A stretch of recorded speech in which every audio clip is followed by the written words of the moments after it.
I hope everyone who took the SATs today did well. And if you didn't, don't worry. You have the whole summer to study for it. You have the August exam, and then College Board, I think, added a September test, which is great. But I wanted to kind of share something with you that I caught on when I was talking to one of my students who was planning on taking the test today, when I spoke with him yesterday. And this is a great student who works very hard. Been with us for a little bit over a year, and he can't break the 680, right? Like this guy is like clockwork. Like every practice essay he takes, he's always scoring a 680 over and over again. Module 1 gets almost everything right, maybe one question wrong. Module 2, it's like 4 or 5, and it's just kind of all over the place. So I was talking to him about trying to break through the plateau, and he said to me, he's like, Pat, I can do well. It's just the last 2 questions.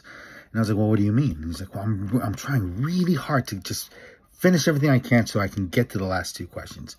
And it reminded, that conversation kind of just reminded me of like the one X factor that I think most students need to have in order to break through these plateaus that people talk about and things like that. And it's not content, it's not a strategy, it's not a trick. It's really just a mental thing, right? Because the fact that this student is working really hard trying to rush through the whole module number 2, to get through the 2 hardest questions that he knows are there, right? That's a mentality thing, because what he's doing is that in trying to get to the 2 hardest questions, he's making a lot of mistakes, and he's getting those 4 other questions wrong, right? So then I said to him, why not just say, forget the 2 hardest questions and just go to the first 20, get everything else right. So in fact, just get 20 questions right instead of trying to get 16 or 18 questions right? Like, because you're just going for the easies and the medium questions.